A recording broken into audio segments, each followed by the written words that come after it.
Security guard punches Democrat man wearing Harris hat, then learns he's the governor. The mall was as bustling as ever. The hum of footsteps, idle chatter, and the sound of cash registers filling the air. It was a Friday afternoon, the type of day when the parking lot was full and the stores were brimming with customers.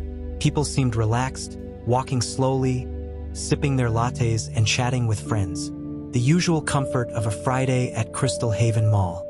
But for Jake, a security guard on his regular rounds, something didn't feel quite right. Jake had been with the mall for 3 years now. He was used to dealing with the usual set of problems, the shoplifters, the rowdy teenagers, the lost kids.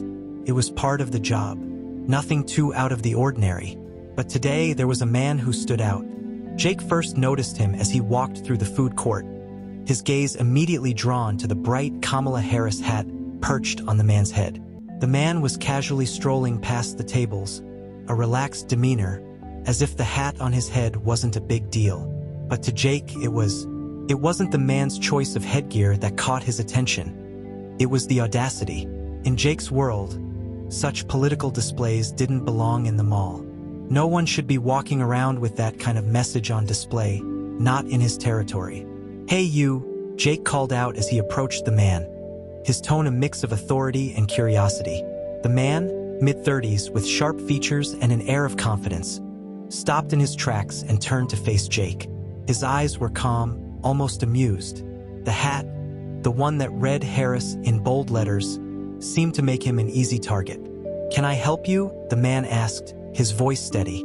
Jake didn't waste time. "You can take that hat off, or you can leave," he said, pointing toward the exit.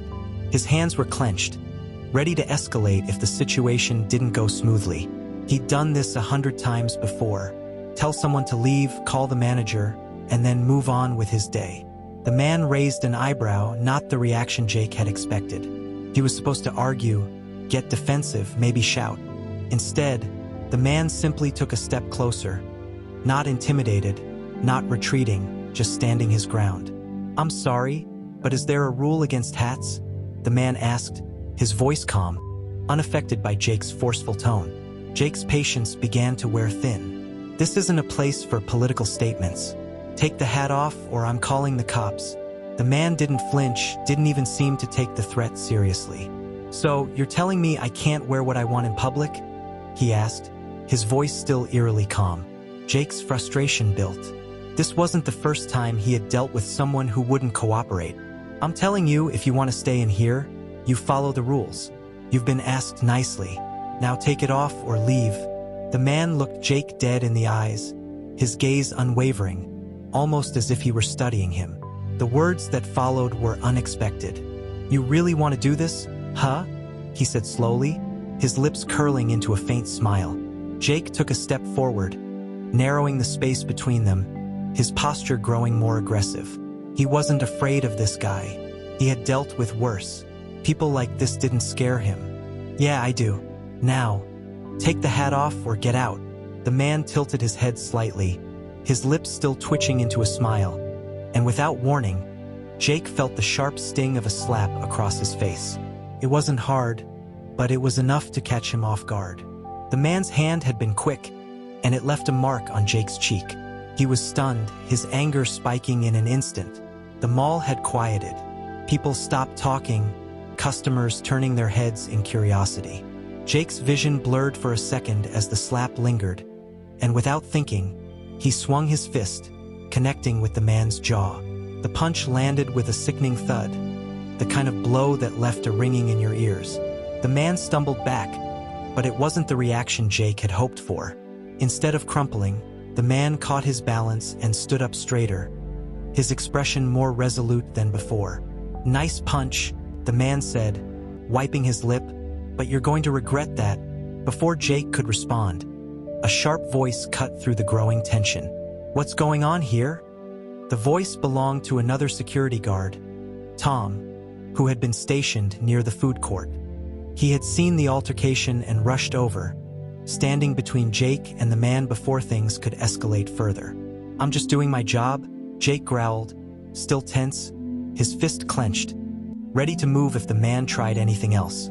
But the man just stood there, looking at both security guards with the same disarming calmness. "I'm not here to cause trouble," he said quietly. "But it seems like you've got a problem with me." Tom, his face full of confusion, looked between the two of them. "What's this about?" Jake, still on edge, took a deep breath. "This guy refused to take off his hat. I asked him politely, but then he slapped me. I just reacted." The man looked at Tom and then back at Jake, his expression unfazed. "I didn't slap him," he said, though his tone was almost mocking. "But if you insist on saying so, I'll let you tell the story your way. You should have asked nicely." Before Jake could respond, a new voice interrupted the tense standoff. "Is there a problem here?" Jake turned to see another figure approaching, a tall, broad-shouldered man dressed in a professional suit. His presence was commanding, and he had an air of authority that immediately changed the dynamic of the scene.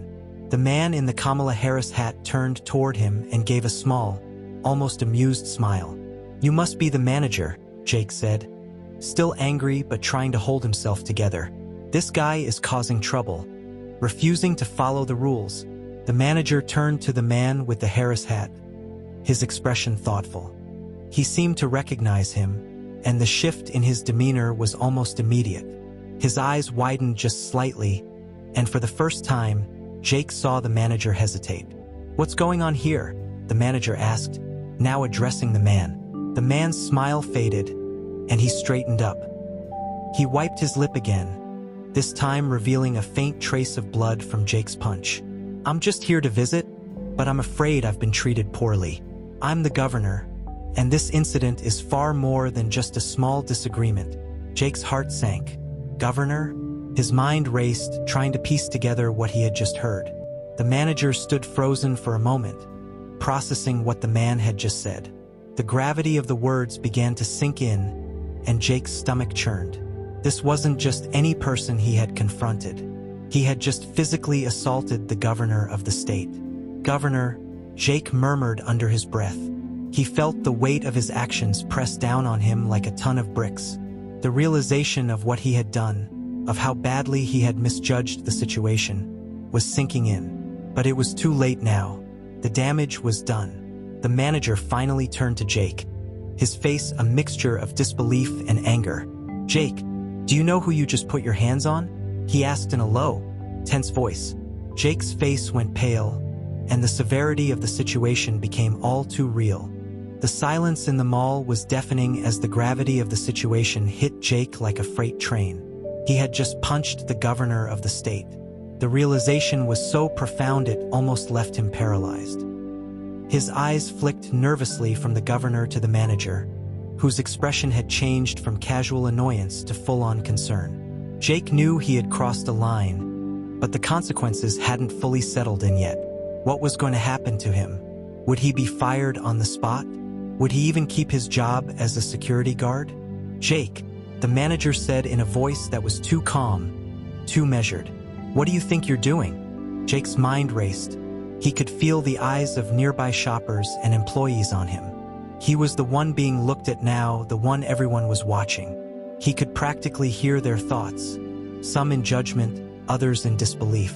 The punch had been impulsive, an automatic reaction to being slapped. But now, with the weight of the governor's presence bearing down on him, Jake felt the sharp sting of regret. "I didn't know who he was," Jake muttered, his voice tight with frustration. "He slapped me.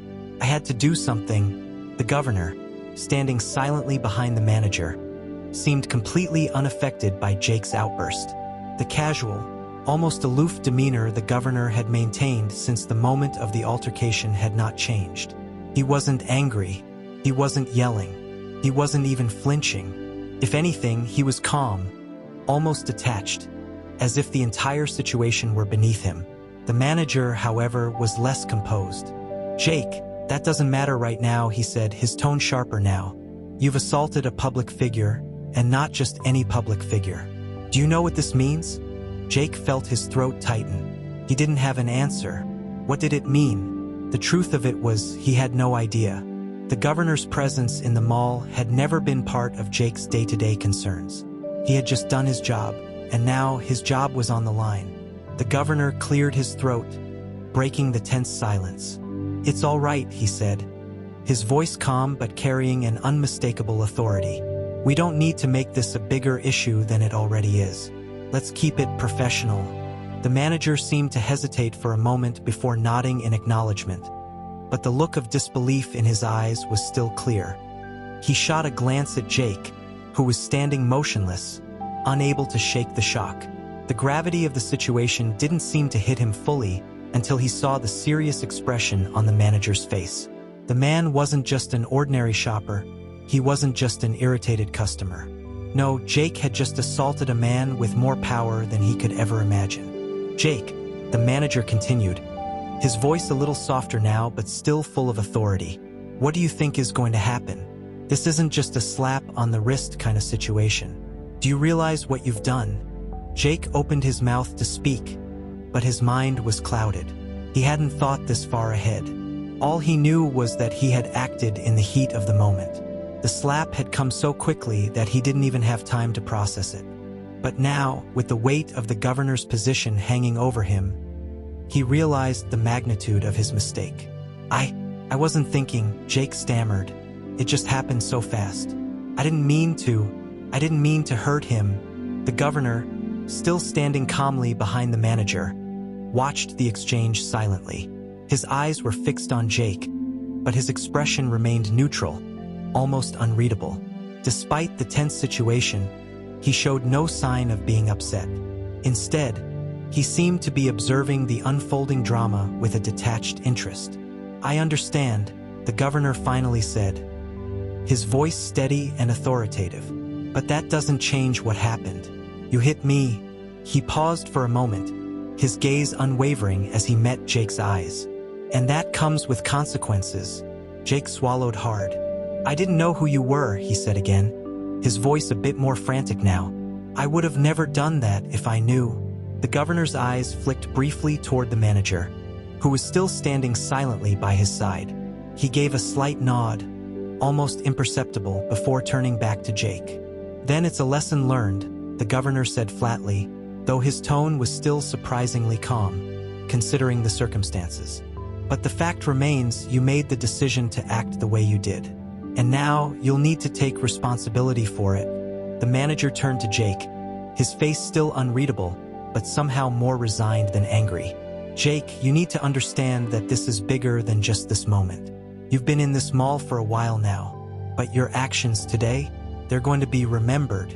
And I'm afraid that we can't overlook that." Jake felt a pit form in his stomach. He had always been able to bounce back from tough situations, to make things right, but this was different. This wasn't just about him making a mistake with a customer. This wasn't just a bad call. This was something much bigger. He had physically assaulted someone who was far more powerful than he could ever imagine. "Will I lose my job?" Jake asked quietly, dreading the answer. The manager hesitated, as if weighing his options. He glanced at the governor, who was still standing silently in the background. But when the manager spoke again, it was clear that the decision had been made. "You're suspended, Jake. Pending further investigation," the manager said firmly. "And I'll be reporting this to the higher-ups. They'll decide what happens next. But for now, you're done here." The words hit Jake like a punch to the gut. He felt lightheaded, his mind racing as the reality of what had just happened sunk in. It was over. His career, his reputation, his livelihood, it was all hanging by a thread. "Thank you for your time," the governor said, his voice surprisingly cordial despite everything that had transpired. He turned and began walking toward the exit, as though the incident was already behind him. Jake stood frozen in place, his eyes locked on the floor. He could feel the weight of the situation pressing down on him, suffocating him. His mistake, his snap decision, had changed everything, and there was nothing he could do to undo it. The power had shifted, and he had no control over the consequences. The manager gave Jake a final, knowing look before turning to leave. "Think long and hard about what happened here, Jake," he said, his voice tinged with a quiet disappointment. "You've got a lot to reflect on." Jake didn't respond. He couldn't. He was already too deep in his own shame, and no words could fix it now. The mall felt different to Jake now. The hum of busy shoppers, the murmur of laughter, the faint chatter of store employees. It all seemed distant, almost out of reach. The vibrant atmosphere that once filled him with purpose and pride had become a blur, swallowed by the weight of his actions. As he paced the security office, the stale air and sterile walls seemed to close in around him, amplifying the noise in his head. He couldn't focus. His thoughts were spinning, ricocheting from one to the next without any sense of clarity. The slap of his palm against the security desk was the only sound breaking through the fog of his mind. His anger was still there, but now it mixed with something else: regret, confusion, and an overwhelming sense of disbelief. How had he ended up here, standing in this sterile, cold room, about to lose everything? His job, his standing at the mall, his reputation, it was all at risk, and all because of a single impulsive decision. Jake slammed his fist onto the desk once more. A short, sharp release of tension that did little to ease the storm swirling in his chest. He had been working security for years, always following the rules, never stepping out of line. But today, it felt like everything had gone off the rails in an instant. The punch he had thrown at the man wearing the Kamala Harris hat had been an instinct, born out of frustration and the need to regain control. Now, all he had was the crushing knowledge that his actions had been reckless, unthinking, and completely wrong. He couldn't escape the image of the man standing in front of him, completely unfazed by the slap, the punch, or anything else Jake had thrown at him. The man had remained calm, unshaken, and that was what made Jake's frustration grow even more. It was as if the man didn't even care that he was being challenged. He had the power, the authority, and the calmness of someone who knew they were in control. But Jake didn't know that yet. At that moment, all he saw was someone who needed to be dealt with, someone who needed to be taught a lesson. Jake. A voice suddenly cut through his spiraling thoughts. He turned to see Tom, one of the other security guards, standing in the doorway. His face was tight, his posture rigid. "Are you all right?" Jake exhaled slowly, dropping his head into his hands. He could feel the pressure mounting behind his eyes, the creeping wave of panic threatening to wash over him. He didn't know how to fix this. He didn't even know where to begin. "No, Tom," Jake replied quietly, his voice hoarse. "I'm not all right." Tom stepped further into the office, crossing his arms over his chest. "What happened out there?" he asked. "I've never seen you lose your temper like that." Jake ran a hand through his hair, frustrated. "I don't know," he said, shaking his head. I just snapped. The guy wouldn't listen to reason. I told him to take off the hat, and he slapped me." Tom raised an eyebrow. "He slapped you?" Jake nodded, his hand still on his forehead. "Yeah. And then I punched him." His voice trailed off, his shame evident in the way he hunched his shoulders. Tom didn't respond immediately, his gaze drifting to the security monitor on the desk. It was a quiet, uncomfortable silence that seemed to stretch on forever. Jake didn't need to hear Tom's judgment. He could feel it, like a weight pressing on his chest. He didn't want to admit it, but he had made a terrible mistake. He had crossed a line he never should have crossed, and now he was paying the price for it. "Who was he?" Tom finally asked, his voice more curious than accusatory. Jake paused, his hands gripping the edge of the desk. "I don't know. I didn't even think to ask. I just saw the hat and assumed he was some troublemaker, someone trying to make a scene." He paused again, his voice dropping as he realized the gravity of his words. "Now I realize how wrong I was." Tom didn't speak for a long time. He just watched Jake, studying him. Finally, he sighed and shook his head. "Jake, you've been with us long enough to know better. I get it, though. People can be frustrating. And I get that you wanted to do your job. But you don't throw punches over a hat." Jake looked up, meeting Tom's gaze. He could feel the judgment in Tom's words, and it stung. "I wasn't thinking straight," he admitted. "I let my emotions get the better of me. I never should have done that." Tom nodded slowly. "You've got to learn how to control that, Jake. Especially when you're dealing with someone like that guy." He paused, his eyes narrowing. "You don't just punch people because of their politics. You need to learn how to pick your battles. You don't know who he was." Jake's stomach churned at the thought. The man hadn't been some random shopper, hadn't been some average customer in the mall. He had been important. That much was clear from the way the manager had reacted earlier. But Jake had failed to see that. He had failed to take a step back, to stop and think before acting. And now he was paying for it. "I didn't know who he was," Jake muttered again, the words like a broken record. "I didn't know." Tom clapped him on the shoulder, a sign of solidarity, but it did little to comfort Jake. The truth was undeniable. It didn't matter who the man was. It didn't matter that he had slapped Jake or that he was wearing a political hat. Jake had lost control. He had acted rashly without thinking. The silence between them grew heavier as the weight of the situation settled on Jake's shoulders. He could feel it all, the regret, the fear, and the pressure of what was coming next. He didn't know what to expect. He didn't know how to fix it. But one thing was certain. The consequences of his actions were now out of his hands. "I've already made the call," Tom said after a long pause. "The manager is coming to speak with you." Jake nodded numbly, his heart racing in his chest. He had no idea how the manager was going to react, but he could already feel the tightness in his chest. The reality of his actions was setting in, and there was nothing he could do to undo it. All he could do was wait for the fallout to hit.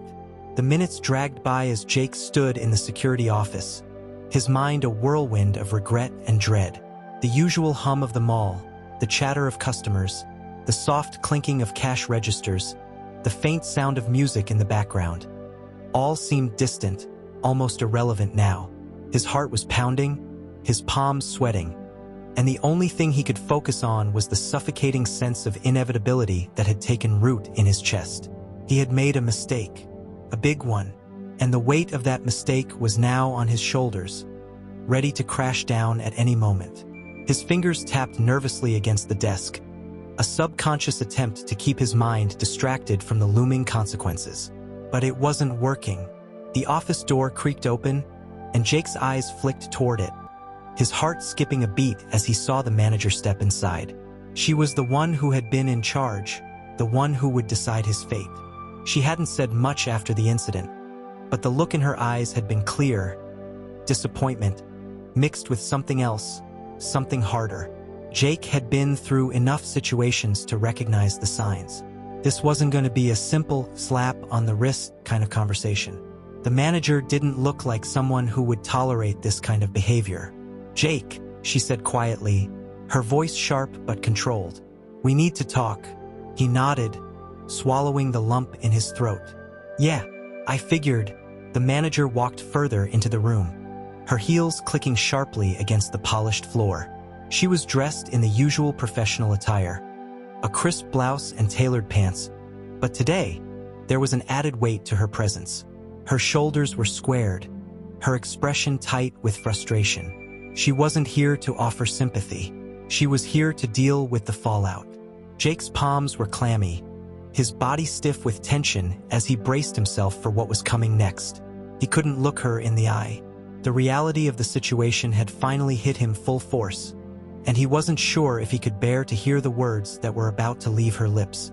"I've spoken to the higher-ups," the manager said, folding her arms across her chest. "They're aware of the situation. They're already deciding what to do with you." Jake felt his stomach churn. The words were just as bad as he had feared. He had already been suspended. He had already been taken off duty, and now the higher-ups were involved. That could only mean one thing. His time at the mall was coming to an end. "I didn't mean for this to happen," Jake said, the words coming out more desperate than he intended. I didn't know who he was. I just reacted." The manager's eyes narrowed as she looked at him. "That's the problem, Jake. You didn't think. You didn't stop and consider that the person you were dealing with might not be who you assumed. You didn't take a step back and ask yourself what could happen if you acted on impulse." Jake opened his mouth to speak, but the words caught in his throat. He could feel the weight of her gaze, and it made him want to shrink away, but he couldn't. He had to stand there and face the consequences. "I know I messed up," he said finally, his voice barely above a whisper. "I get it." The manager's eyes softened for a fraction of a second before her gaze hardened once again. "It's not just that you messed up, Jake," she said. You showed a lack of judgment. You assumed that someone wearing a political hat was an easy target. You treated him as if he didn't matter, as if he wasn't worthy of respect. That's the real issue here. Jake felt his chest tighten at her words. She was right. He had assumed. He had judged based on a political statement. He had assumed that someone who wore a Kamala Harris hat would be disruptive, and now he was paying the price. He hadn't just slapped a person. He had slapped his own integrity, his own professionalism. And now, everything he had worked for was on the line. Do you understand the ramifications of this? The manager pressed, her voice steady but filled with frustration. You can't just walk around here, throwing punches at people. You can't let your biases dictate how you treat others. The world doesn't work that way, and neither does this mall. Jake nodded slowly, his eyes fixed on the floor. The words hit him like a ton of bricks. He had failed. He had failed as a professional, as someone who was supposed to maintain order and peace. Instead, he had given in to anger and frustration. And now, he had no one to blame but himself. The manager sighed, running a hand through her hair. I don't know what's going to happen to you, Jake. I really don't. But this is serious. This is the kind of thing that can end careers. I know, Jake whispered, barely able to get the words out. His throat felt tight, and his head was spinning. He had no idea how to fix this. What could he say? What could he do to make it right? It was too late now. The mistake had been made, and it was irreversible. There was a long silence between them, a thick, uncomfortable air that seemed to hang in the room. Jake didn't know what else to say. What could he say? He had been wrong. He had been foolish. He had acted without thinking, and now everything he had worked for was on the line. There was no way out of this. The manager seemed to sense his internal struggle, and she sighed again, a mixture of frustration and disappointment. I hope you understand how serious this is, she said softly. You can't just act like this is no big deal. This is going to follow you. The higher-ups are already talking about the future of this mall. You've embarrassed the entire team. Jake's heart sank even further. His mind began to race, replaying the events in the food court, the punch, the slap, the way everything had spiraled out of control in an instant. It felt like his life was unraveling, like his career had slipped from his grasp in the blink of an eye. And the worst part was, he knew he had no one to blame but himself. I understand, he repeated, his voice quiet, defeated. I know I messed up. The manager gave him a long, hard look, her eyes filled with frustration. I hope you do, Jake, because if you don't, then there's nothing left for us to say. Think about what you've done, and think long and hard about whether or not you deserve to keep your job here. And with that, she turned and left, leaving Jake alone in the silence of the security office. He felt like the walls were closing in on him. His career was in jeopardy, and he had no idea how to stop the spiral. The governor had been right. He had acted without thinking, and now there was no escaping the consequences. The mall was quiet when Jake finally left the security office. The usual buzz of activity had dulled somewhat, the afternoon crowd thinning as people headed to their cars or finished up their shopping. But to Jake, it felt like everything had stopped. His steps were slow, methodical, as if he were walking through a fog. His mind was racing with thoughts he couldn't quiet, the weight of what he'd done hanging over him like a cloud. He hadn't expected the outcome to be easy, but this was worse than he could have imagined. He hadn't expected to be judged so harshly, but then again, it wasn't like he had given anyone much of a reason to do otherwise. A punch, a slap, an impulse. The tension in the air as he walked through the mall was palpable. It seemed as though every face he passed was judging him, every step echoing in his head. What had seemed like a small confrontation earlier now felt like it had set off a chain reaction. There was no running from it anymore. He had confronted the wrong person in the worst way possible. Jake's thoughts were interrupted as he saw the manager, still standing near the entrance of the mall. Her expression had softened since their last conversation, but it was still filled with that same disappointment that had been there when she had first reprimanded him. She made a small motion for him to approach, but Jake hesitated. He was about to walk away when he caught sight of the man again, the one with the Kamala Harris hat. the one who had triggered everything, the governor. But this time it was different. Now, Jake could see the larger implications of the situation. He wasn't just dealing with an angry customer. The man had been standing tall and calm before, but now he was surrounded by people. Other staff members, some of the store employees, as if he was just another face in the crowd. Jake couldn't tell if they knew who he was, but he could see the air of familiarity, a certain unspoken recognition that seemed to follow him. Jake's stomach twisted. He knew now who the man really was. He wasn't just some random shopper, some agitator with political views that didn't match Jake's own. No, this was the governor of the state. He felt his throat tighten as he thought back to the way he had approached the man, the way he had demanded that he remove the hat. The situation felt so small and petty now, like the kind of thing that could have been handled with a simple conversation. But Jake hadn't taken the time. He hadn't asked, hadn't stopped to think. He had made assumptions and acted impulsively. As he stood there, lost in his thoughts, he saw the governor turn toward him, his gaze locking onto Jake's. There was no anger in the governor's eyes, no malice. There was nothing there except a calm, collected look that sent a chill down Jake's spine. It was as if the man had already assessed the situation and was simply waiting for the fallout. Jake felt the sweat on his palms as he realized that he was facing not just an important figure, but someone who had the power to ruin him. Not just personally, but professionally. Jake had crossed a line, and it wasn't just a line between him and the governor. It was the line between him and the entire system that ran the mall, the kind of system that held everything he had worked for in the balance.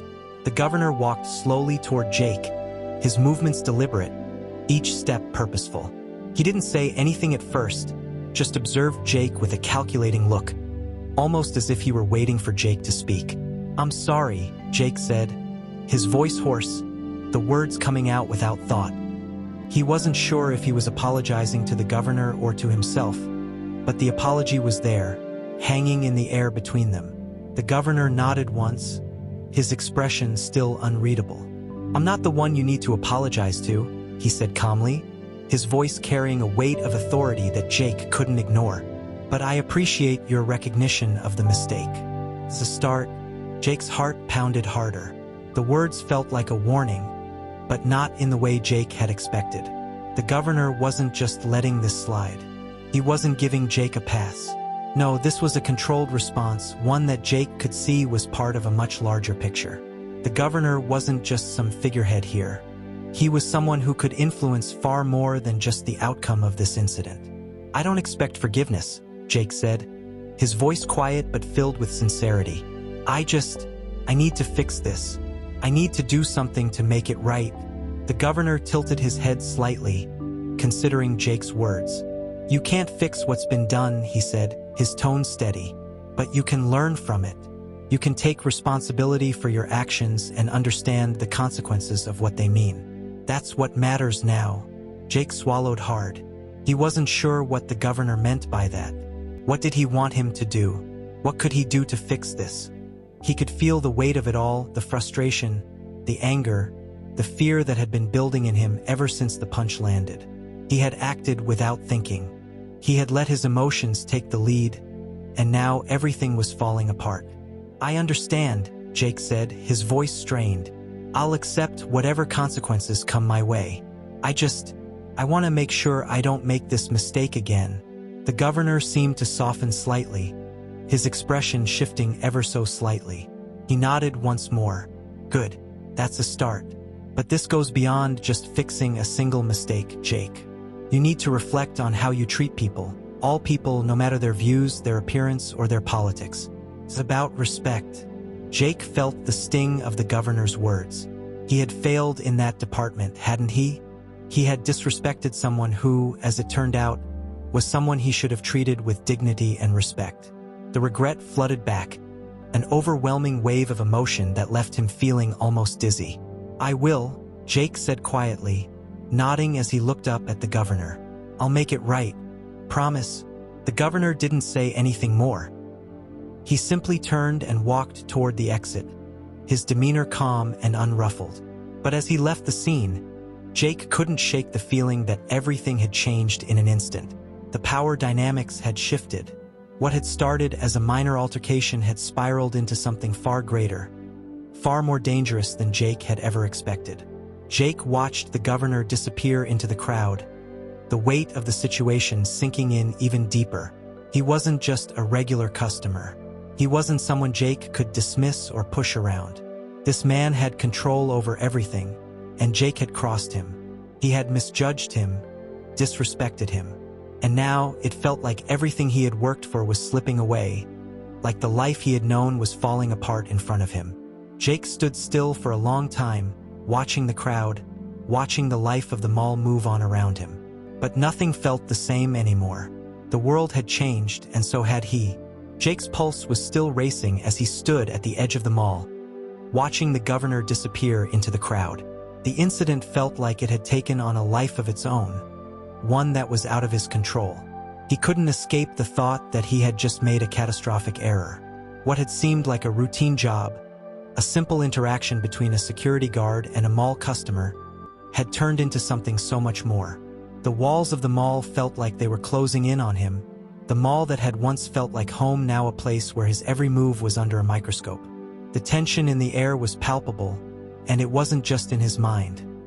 Others could sense it too. Every glance from a passing shopper, every whispered conversation among employees, seemed to carry the unspoken question. What would happen next? What was Jake's fate? In the distance, he saw the manager approaching. She had been the one to witness the fallout, the one to see the consequences of his actions. Her stern expression did nothing to reassure him. Jake felt the weight of everything he had done, of everything he had put at risk. His stomach twisted into knots as the manager came closer. "Jake," she said, her voice heavy with the weight of the situation. "We need to talk." He turned to face her, his heart thumping painfully in his chest. There was no escape from this. The damage had been done. He had crossed a line that couldn't be uncrossed. No words would take back the punch. No words could undo the damage he had caused.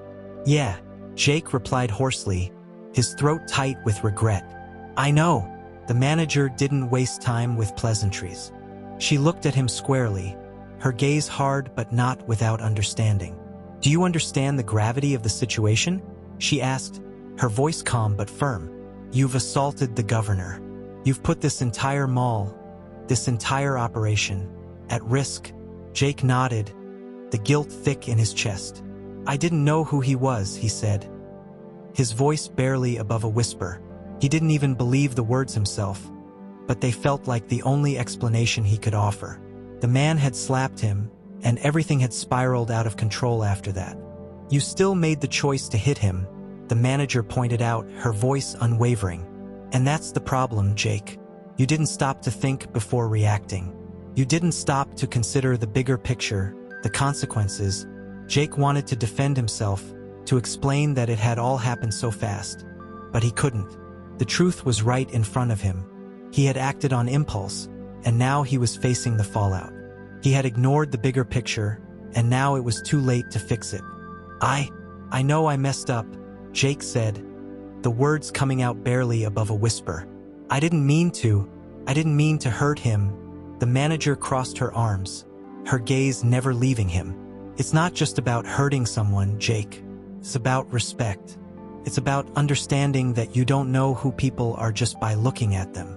You don't know what someone represents, what power they hold. And you definitely don't get to decide who's worthy of respect." Jake winced at her words. They hit home harder than he wanted to admit. The manager was right. He had made assumptions about the man based solely on a hat, based solely on his political views. He had let his biases cloud his judgment, and it had cost him. He hadn't just disrespected a customer. He had disrespected someone who could bring the full weight of their authority down on him. He had treated the governor like any other ordinary person. But the truth was, the governor was far from ordinary.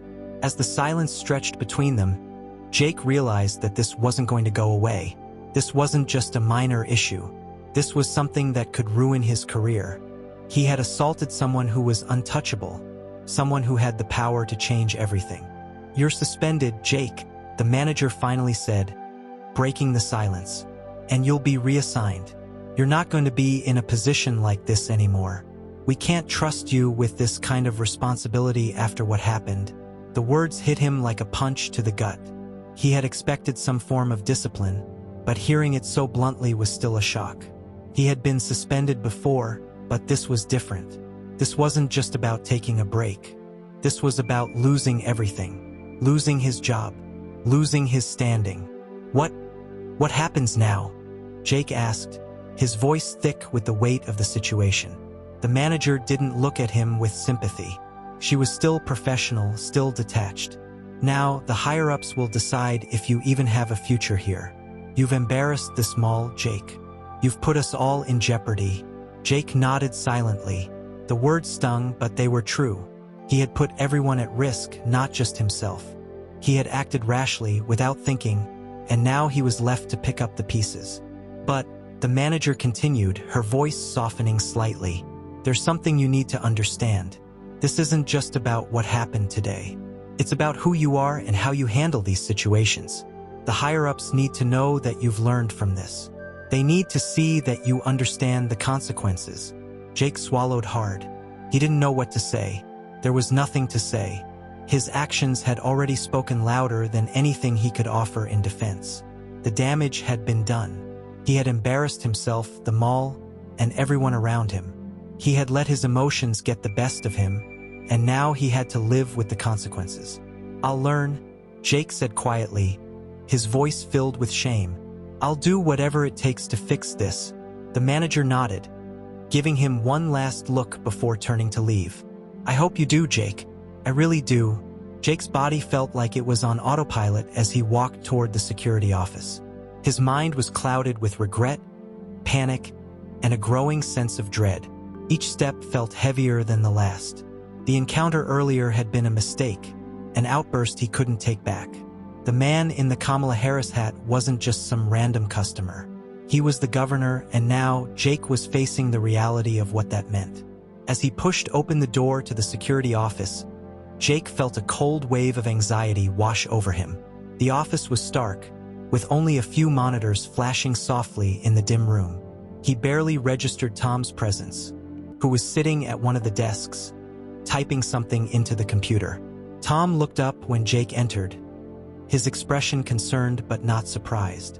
"Jake, you good?" Tom asked, though his voice carried the weight of understanding. Jake shook his head, too tired to speak at first. He wasn't sure what to say. His mind was a mess, and every time he tried to focus, the image of the governor kept flooding his thoughts. His mistake felt so monumental, so crushing. The fact that he had acted on impulse, that he had crossed the line so far, made it seem like his career was over. It wasn't just a small mistake anymore. The consequences loomed large. This wasn't something that would blow over. "I don't know, man," Jake said, his voice shaky. "I don't know how to fix this." Tom's gaze softened, and he leaned back in his chair, clearly trying to gauge what was going on in Jake's head. "What happened? I saw you guys arguing, but I didn't realize it got physical." I punched him," Jake muttered, unable to keep the shame out of his voice. "I wasn't thinking. I just reacted. But that guy, that wasn't just a random guy, Tom. That was the governor. I didn't know who he was." Tom's expression turned serious. "Wait, the governor?" His tone wasn't mocking, but full of disbelief. "So you just hit the governor of the state?" Jake nodded, his stomach turning. "Yeah, I'm done. This is over. I've ruined everything." Tom opened his mouth to say something but was interrupted by a knock on the door. Both of them turned to see the manager standing in the doorway, her face set with determination. Her presence alone made the air feel thicker, more oppressive.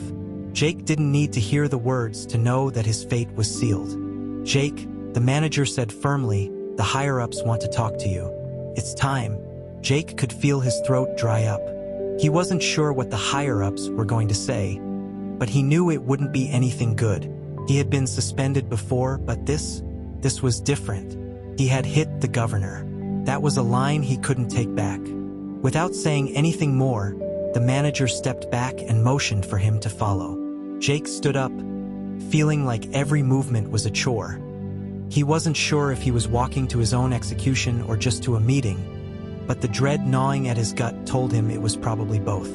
As they walked through the back halls of the mall, Jake tried to steady his breathing, but it was hard. His hands were clammy, his heart pounding in his chest. The world felt small and distant, like he was moving in slow motion. They arrived at a small office near the mall's administrative area. The manager knocked once before stepping inside, and Jake followed her in, his feet feeling like lead. The moment he crossed the threshold, he saw them. A group of men and women sitting around a large table. They were dressed in business suits, their faces serious and impassive. They were the decision-makers, the ones who controlled everything behind the scenes. The man sitting at the head of the table, the one who looked like he was in charge, didn't waste time. He stood up as Jake entered, his eyes cold but calculating. "Jake," he said, his voice measured. "Do you understand why you're here?" Jake didn't answer immediately. Instead, he took a slow breath, trying to calm the panic rising in his chest. He could already feel the weight of their judgment, and he knew that what was about to happen would change everything. I made a mistake," Jake said finally, his voice barely audible. "I didn't know who he was. I reacted without thinking, and I shouldn't have." The man behind the desk didn't show any emotion, but the air in the room seemed to grow even heavier. "You hit a man who not only had every right to be in this mall, but is also the governor of the state. Do you realize the implications of what you've done?" Jake nodded, his face flushed with shame. "I didn't mean to. It was impulsive, but I should have controlled myself." One of the other figures at the table spoke up, a woman with sharp features and an expression that seemed to miss no detail. "The issue isn't just that you assaulted someone, Jake. The issue is your judgment. You didn't assess the situation. You didn't even try to understand who you were dealing with. The bigger picture wasn't just about what he was wearing or what political views he had. It's about how you treated him." Jake swallowed hard. He wanted to speak, to explain that he had just reacted, that he hadn't known what to do. But the words felt empty. He had failed. He had let his frustration cloud his judgment, and now it was too late to make amends.